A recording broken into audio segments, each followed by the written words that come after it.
Hello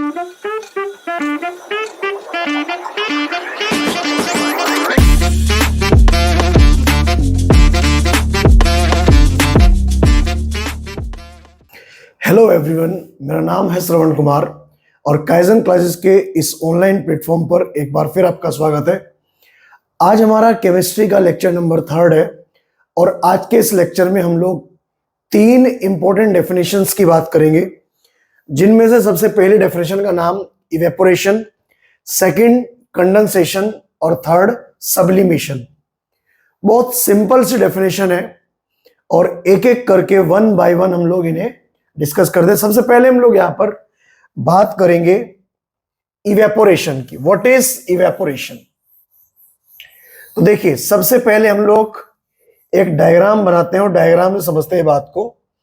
evaporation का phenomena होता क्या है? हम यहां पर 2 बीकर्स ले, 2 अलग अलग बीकर या 2 कंटेनर, और दोनों के दोनों कंटेनर बिल्कुल अलग होने चाहिए। एक कंटेनर ये और एक इसके साथ में दूसरा कोई कंटेनर, ओके। और दोनों के अंदर हमने फिल कर दिया वाटर। पहले कंटेनर में हमने केवल वाटर फिल किया और उसे हमने ऐसे ही रख दिया, उसके अंदर कुछ और चेंजेस हमने नहीं किए। लेकिन सेकंड कंटेनर में हमने क्या किया कि इस वाले बीकर के सामने, जैसे मान के चलो कि ये बीकर ए है और ये बी, इसके नीचे हमने एक बर्नर लगाया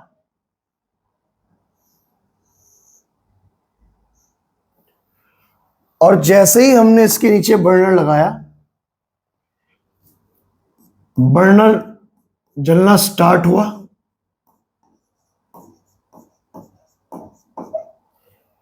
तो कुछ देर बाद ये ऑब्जर्व किया गया, मैं भी सेकंड वाले बीकर की बात कर रहा हूं। कुछ देर बाद ये ऑब्जर्व किया गया कि सेकंड वाले बीकर का टेम्परेचर या उस वाटर का टेम्परेचर इंक्रीज होना शुरू हो गया और जैसे ही टेम्परेचर 100 डिग्री या उसके आसपास पहुंचा, मतलब पानी के बॉइलिंग पॉइंट के आसपास पहुंचा, यहां से वाटर वेपर्स बननी स्टार्ट हो गई। वाटर वेपर्स, इसे बोलते हैं हम लोग वाटर वेपर्स। वाटर वेपर्स बननी स्टार्ट हो गई। लेकिन यह फिनोमिना तब हुआ जब हमने वाटर को किया बॉईल। जैसे ही हमने वाटर को बॉईल किया, then water is converted into vapours, gas, okay. अब आ जाइए इधर। इस कंटेनर के बराबर में एक और कंटेनर रखा है, लेकिन हमने उसे, उसके वाटर को, उसके पानी को गर्म नहीं किया, उसे ऐसे ही रखा। और हमने ये ऑब्जर्व किया कि अगर हम इस वाटर को एज सच पुट कर दें, इसमें हम अपनी तरफ से कुछ टेम्परेचर और कुछ जो फिजिकल फिनोमिना है उन्हें अप्लाई ना करें, तो हम देखेंगे कि ये वाला वाटर भी धीरे धीरे वेपोराइज हो रहा है, वेपर में कन्वर्ट हो रहा है, ठीक है। तो यहां 2 अलग अलग फिनोमिना है। पहले वाले में अगर हम बात करें, फर्स्ट वाले फिनोमिना में ए की बात करें तो ये तो होगा, इसे तो कहेंगे evaporation. Evaporation means conversion of water into vapours below its boiling point. बिना उसके बॉइलिंग पॉइंट तक गर्म किए अगर वाटर कन्वर्ट हो रहा है वेपर्स में, उसे हम लोग बोलते हैं इवेपोरेशन। वाष्पीकरण बोलते हैं हम लोग इसे हिंदी में। अगर आप हिंदी वाले वर्ड यूज करें तो इसे हम लोग बोलते हैं वाष्पीकरण। ठीक है, तो ये फिनोमिना कहलाएगा इवेपोरेशन और वाष्पीकरण। ठीक है, आपने ऐसे बहुत सारे एग्जाम्पल्स देखे होंगे अपने आसपास के एनवायरनमेंट में। जैसे किसी तालाब में पानी भरा हुआ है, गर्मियों के दिनों में तालाब के अंदर पानी का लेवल कम हो जाता है, okay.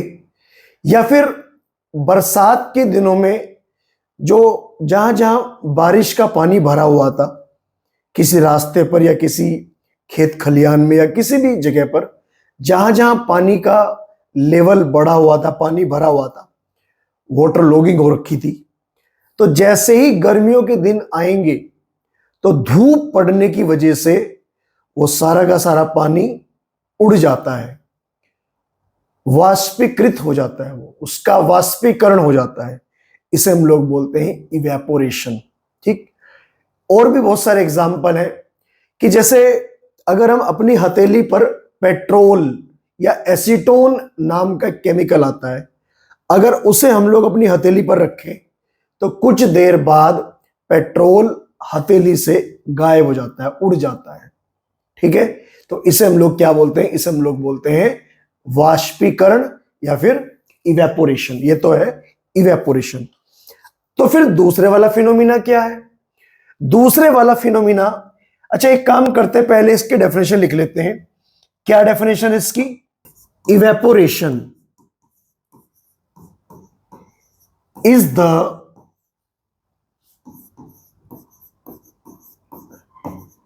conversion of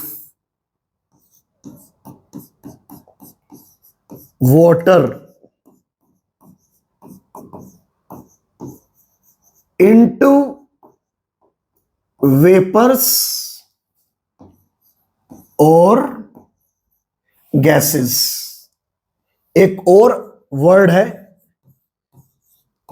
below its boiling point. ठीक है, उसके वाटर के बॉइलिंग पॉइंट से नीचे अगर लिक्विड वाटर कन्वर्ट हो रहा है गैस में, वेपर्स में, इसे हम लोग कहेंगे इवेपोरेशन। ठीक है, इवेपोरेशन खुली जगह पर, खुले आसमान के नीचे कहीं भी हो सकता है। इवेपोरेशन एक कमरे के अंदर भी हो सकता है, बशर्त टेम्परेचर थोड़ा सा नॉर्मल से ज्यादा होना चाहिए। रूम टेम्परेचर से ज्यादा टेम्परेचर अगर होगा तो इवेपोरेशन होगा। इवेपोरेशन होने के लिए पानी की जो सरफेस है वो खुली होनी चाहिए, पानी ढका हुआ नहीं होना चाहिए, पानी किसी बंद बर्तन में नहीं होना चाहिए। अगर पानी किसी बंद बर्तन में होगा तो इवेपोरेशन का फिनोमिना ऑपरेट नहीं होगा। इवेपोरेशन हमेशा खुली सरफेस पर होता है, खुले आसमान के तले होता है, इसीलिए इसे हम लोग सरफेस फिनोमिना बोलते हैं। ठीक है, अब अगर बात करें हम लोग इस वाले फिनोमिना की, ये क्या है, क्योंकि हमारी जो डेफिनेशन है फिलहाल उसका नाम है इवेपोरेशन, जो हमारे सिलेबस के अंदर है। ओके, तो इसका मतलब क्या? क्योंकि यहां भी लिक्विड वाटर कन्वर्ट हो रहा है गैस में, वेपर्स में, तो इसका क्या मतलब है? तो इसे हम लोग बोलते हैं बॉइलिंग या फिर वेपोराइजेशन। बॉइलिंग और वेपोराइजेशन। तो मैं यहां पर एक लिख रहा हूं पॉइंट, इसका भी, ये सेकंड वाले कॉन्सेप्ट का टॉपिक है। इसे या तो हम लोग कहेंगे बॉइलिंग, या इसका दूसरा नाम होगा वेपोराइजेशन। ठीक है, क्योंकि ये आपके सिलेबस में डेफिनेशन नहीं गिवन है, लेकिन मैं बता रहा हूं आपको, अगर आपको नोट करनी हो। क्या होता है boiling? Boiling is the conversion of a liquid into its vapour at its boiling point. समझे बात को? यहां पर क्या था? Below its boiling point. इसके बॉइलिंग पॉइंट के नीचे के टेम्परेचर पर अगर कोई लिक्विड कन्वर्ट हो रहा है वेपर में, नीचे के टेम्परेचर पर, उसे तो हम लोग कहेंगे इवेपोरेशन। बट अगर कोई लिक्विड लाइक वाटर, अगर उसे बॉईल किया जा रहा है और बॉईल भी किस पॉइंट तक किया जा रहा है, एट और अबोव इट्स बॉइलिंग पॉइंट। उसके बॉइलिंग पॉइंट पर या उसके बॉइलिंग पॉइंट से ऊपर के टेम्परेचर पर, तो उसे हम लोग क्या बोलते हैं, उसे हम लोग बोलते हैं बॉइलिंग या फिर वेपोराइजेशन। आई बात समझ में? तो बॉइलिंग में और इवेपोरेशन में फर्क होता है, दोनों में डिफरेंस होता है। ठीक है स्टूडेंट, समझ के बात को ये। अब जरा कुछ एग्जांपल्स की बात करते हैं, क्योंकि हमें मेन इवेपोरेशन के एग्जांपल लेने हैं। तो इवेपोरेशन में अगर एग्जांपल की हम लोग बात करें, सबसे पहला एग्जांपल है evaporation of water from open water bodies. Open water bodies जैसे कि पॉन्ड, जैसे कि ओशन या सी, जैसे कि लेक्स, ठीक है, या फिर अदर वाटर बॉडीज।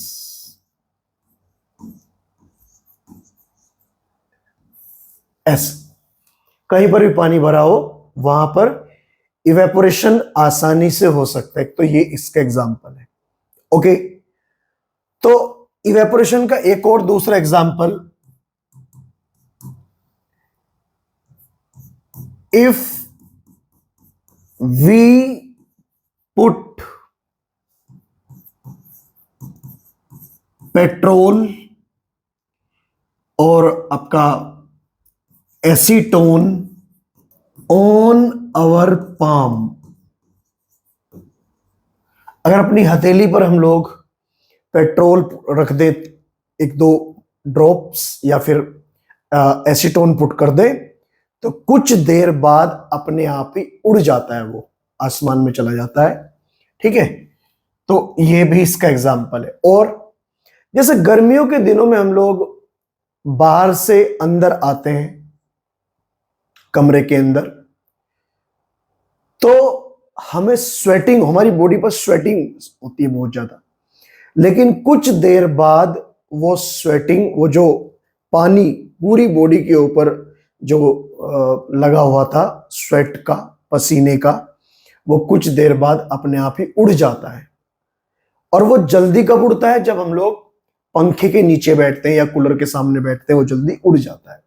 ठीक है, तो ये भी इवेपोरेशन का ही एग्जाम्पल है। ठीक है, तो हम कह सकते हैं evaporation of sweat from body.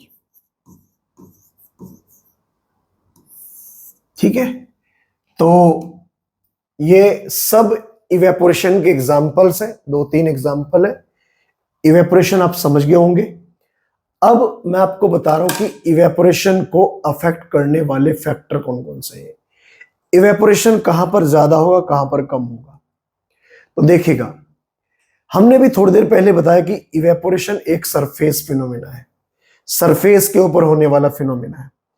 अगर ये सरफेस फिनोमिना है, तो इसका मतलब सरफेस जितनी बड़ी होगी, वाटर बॉडी जितनी बड़ी होगी, लार्ज होगी, रेट ऑफ इवेपोरेशन उतना ही ज्यादा होगा, स्पीड उतनी ही ज्यादा होगी। ये पॉइंट आप लोग नोट कर लेंगे। ठीक है, सरफेस के डायरेक्टली प्रोपोर्शनल टू होता है rate of evaporation. Second point, गर्मियों के दिनों में इवेपोरेशन ज्यादा होता है, सर्दियों के दिनों में कम होता है। कारण, गर्मियों के दिनों में टेम्परेचर ज्यादा होता है और सर्दियों के दिनों में टेम्परेचर कम होता है। तो इसका मतलब rate of evaporation is directly proportional to temperature. ठीक है, जितना ज्यादा टेम्परेचर होगा, रेट ऑफ इवेपोरेशन उतना ही फास्ट होगा। ओके,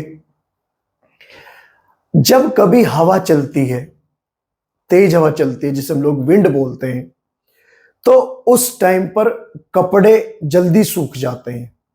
जो धुले हुए कपड़े होते हैं वो जल्दी सूख जाते हैं उस टाइम पर। कारण, क्योंकि जो विंड होती है वो रेट ऑफ इवेपोरेशन को इंक्रीज कर देती है, जिसकी वजह से कपड़े जल्दी सूख जाते हैं। तो इस बात पर भी डिपेंड करता है। एक लास्ट फैक्टर है जो इवेपोरेशन को अफेक्ट करता है और उसका नाम है ह्यूमिडिटी। और ह्यूमिडिटी का मतलब होता है नमी। ठीक है, तो अगर नमी बढ़ेगी, ह्यूमिडिटी बढ़ेगी, तो रेट ऑफ इवेपोरेशन कम हो जाएगा। बरसात के दिनों में कपड़े देर से सूखते हैं, कारण क्यों? बरसात के दिनों में ह्यूमिडिटी ज्यादा होती है, नमी ज्यादा होती है एनवायरमेंट में, और इसीलिए रेट ऑफ इवेपोरेशन कम होता है। तो ये जो मैंने आपको 4-5 फैक्टर बताए, इन्हें वीडियो को पॉज कर करके जैसे जैसे मैंने आपको बताया उसे नोट कर लेना, और ये आपके लिए इंपॉर्टेंट है। ठीक, अभी हम लोग शुरू करेंगे नेक्स्ट टॉपिक, नाम है उसका कंडेंसेशन। What is condensation? तो देखिए स्टूडेंट, कंडेंसेशन की सबसे पहले डेफिनेशन देखिएगा। What is condensation? कंडेंसेशन का मतलब होता है कि अगर, एक्चुअली पहली बात तो ये बॉइलिंग का अपोजिट फिनोमिना है। ठीक है, इसे भी मैं डायग्राम से समझा रहा हूं आपको। एक कोई कंटेनर लीजिएगा और उस कंटेनर के अंदर हमने फिल किया वाटर, ये है H2O। ठीक है, अब जैसे ही हमने इसमें वाटर फिल किया, इसके नीचे हमने एक बर्नर लगाया, दिस इज बर्नर। बर्नर जलना शुरू हुआ, बट इस बार हमने क्या किया, इस बार जैसे ही इस पानी की वेपर बनी, ये वेपर्स बन रही है पानी की, तो ये जो पानी की वेपर्स हैं, इन्हें हमने इस बार बाहर नहीं जाने दिया। इनके ऊपर एक कवर लगाया, इनके ऊपर हमने लगाया कवर। ठीक है, और जैसे ही हमने इनके ऊपर कवर लगाया, हमने देखा कि पानी, ये जो वेपर्स है, जैसे ही यहां से इससे टकराएंगी, ये जैसे ही टकराएंगी इससे, तो ये पानी की वेपर इससे टकराने पर वापस ठंडी होकर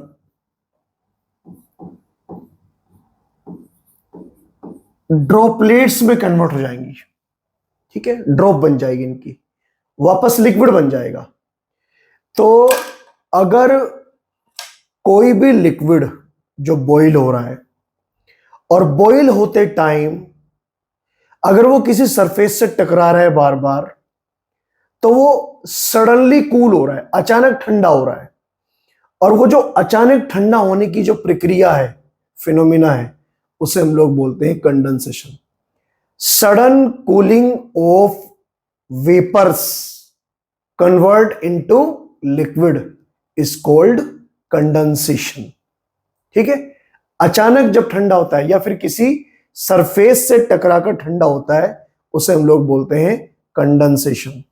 तो लिख सकते हैं एक लाइन यहां पर, it is sudden cooling of water vapours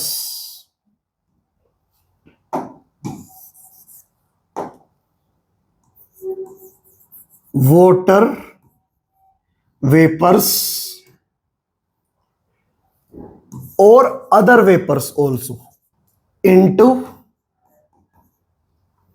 liquid. इसे हम लोग बोलते हैं कंडेंसेशन।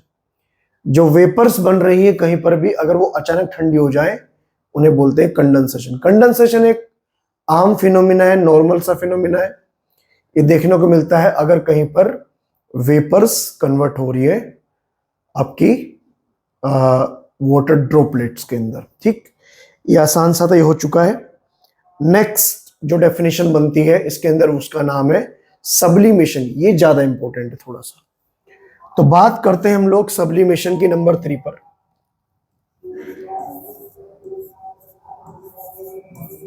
हेडिंग लिखें आप लोग,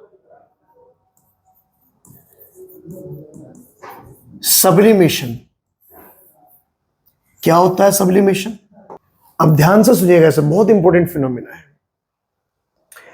जनरली जब सॉलिड, लिक्विड और गैस एक दूसरे में कन्वर्ट होते हैं, तो जनरली फिनोमिना क्या होता है? जनरली फिनोमिना ये होता है कि सॉलिड सॉलिड सबसे पहले कन्वर्ट होंगे लिक्विड में, और लिक्विड उसके बाद कन्वर्ट होंगे गैस में, या इसका उल्टा फिनोमिना हो सकता है कि गैसेस कन्वर्ट हो जाएं लिक्विड्स में, और उसके बाद लिक्विड कन्वर्ट हो जाए सॉलिड्स के अंदर। यहां मीनिंग ये निकलता है कि अगर हमें किसी भी फेज को एक से दूसरे में कन्वर्ट करना है तो जो फेज बीच में आती है उससे गो थ्रू होके जाना पड़ेगा। ठीक है, मतलब यहां तो आना ही पड़ेगा दोनों को। लेकिन कभी कभी ऐसा होता है, ये तो फिनोमिना है नॉर्मल, नॉर्मल फिनोमिना, ये तो नॉर्मल फिनोमिना है। लेकिन अगर कोई गैस या फिर कोई सॉलिड, स्पेशली सॉलिड के लिए बात यूज होती है, अगर वो डायरेक्टली गैस बनाए, directly without converting into liquid, gas directly gas में कन्वर्ट हो जाए, solid convert into gas directly, this phenomena is called sublimation. इसे बोलते हैं हम लोग सब्लिमेशन। सब्लिमेशन हमारी डेली लाइफ में बहुत जगह पर मिलता है देखने को। तो सबसे पहली बात तो एक लाइन की डेफिनेशन बनती है,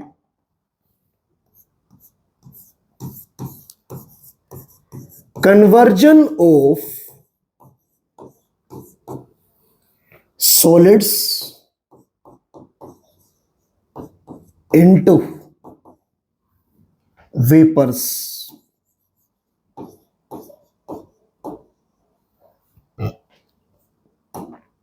without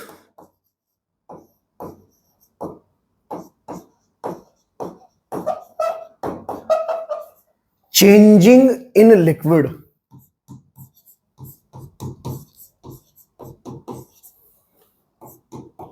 is called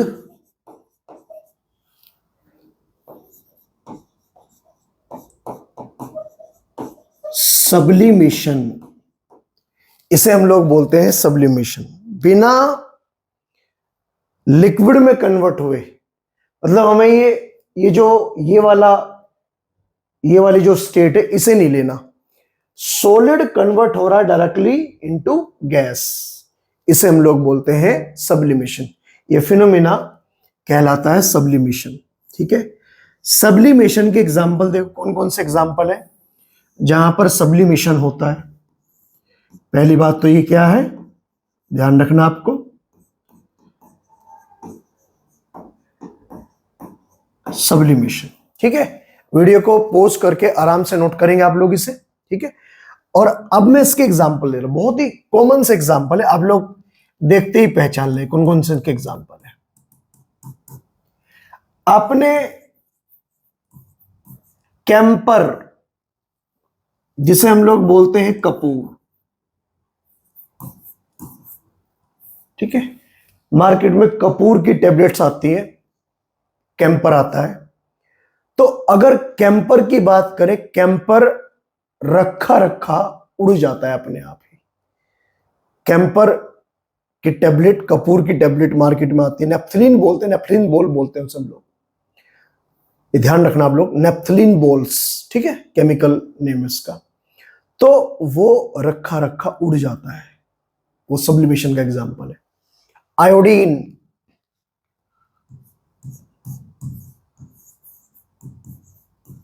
आयोडीन के दाने होते हैं,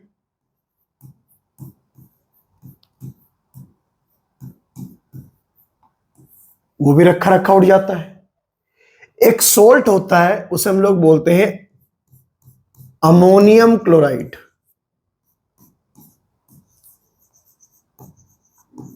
अमोनियम क्लोराइड।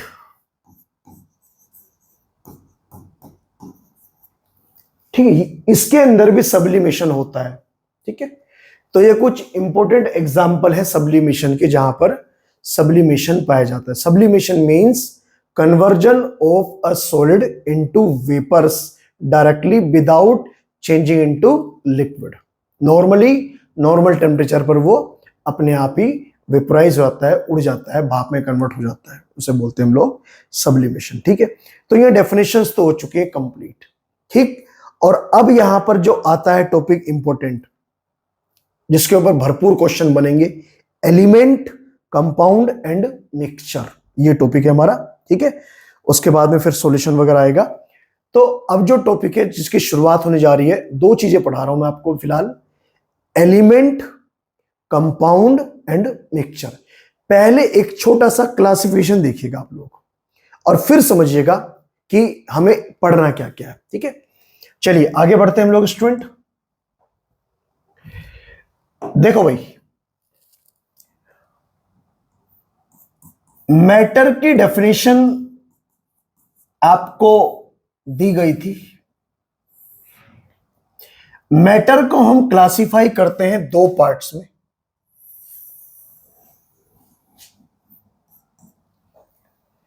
पहला क्लासिफिकेशन है नंबर 1 जो है इस side,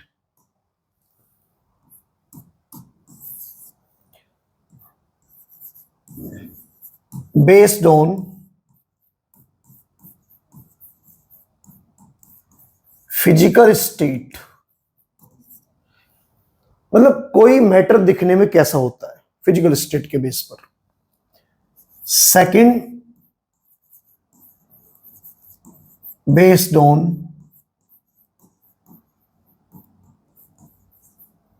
chemical composition,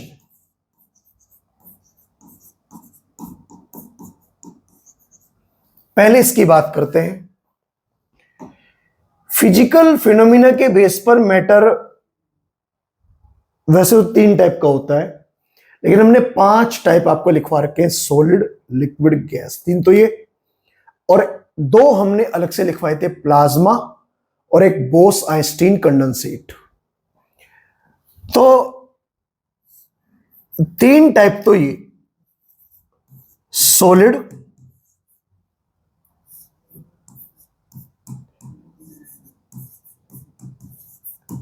liquid, gases. Solids, liquids and gases, 3 तो ये टाइप हो गए। और 2 टाइप इनसे अलग है, ये तो कॉमन है जनरली जो हम लोग स्टडी करते हैं।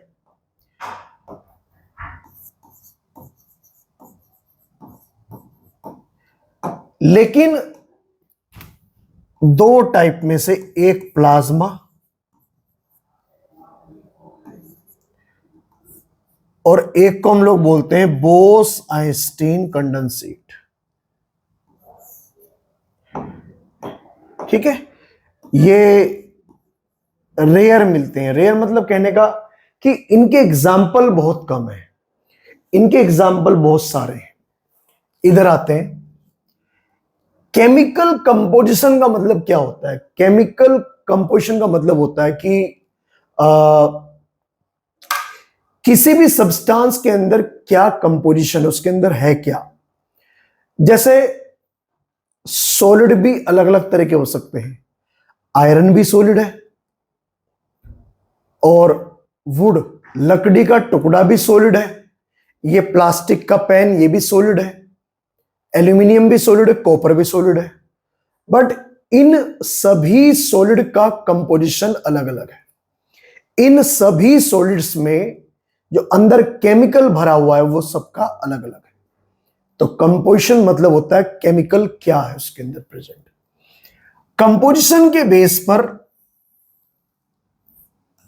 हम इन्हें 2 पार्ट में डिवाइड करेंगे। एक को तो हम लोग कहेंगे प्योर सब्सटेंस, और एक को हम लोग कहेंगे इम्प्योर। इम्प्योर का एक और नाम है, इम्प्योर को हम लोग एक और नाम से जानते हैं। इम्प्योर का दूसरा नाम है मिक्सचर। ठीक है, सेकंड नेम इज मिक्सचर। बात अगर हम लोग करें प्योर की, प्योर को फर्दर दो कैटेगरी में डिवाइड किया गया है। एक को कहा गया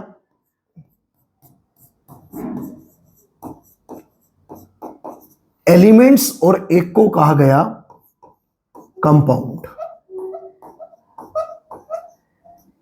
ठीक है। और जो मिक्सचर है इसे भी फर्दर दो पार्ट में डिवाइड किया गया। मिक्सचर भी दो टाइप के होते हैं, होमोजेनस मिक्सचर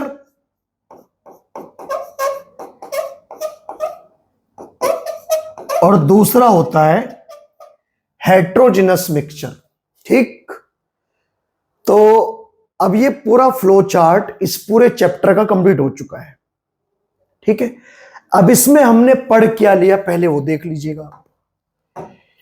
इसमें हमने solid, liquid, gas, plasma, Bose-Einstein condensate ये हम पढ़ चुके हैं। ठीक है, अभी कंप्लीट किया। इनकी प्रॉपर्टीज, इनके अंदर आने वाली कुछ इंपॉर्टेंट डेफिनेशंस वो सब हम लोग पढ़ चुके हैं।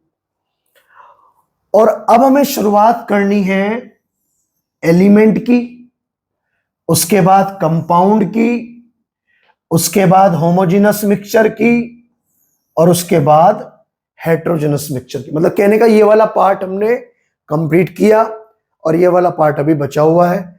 और जैसे ही ये पार्ट पूरा हो जाएगा ये चैप्टर भी पूरा हो जाएगा।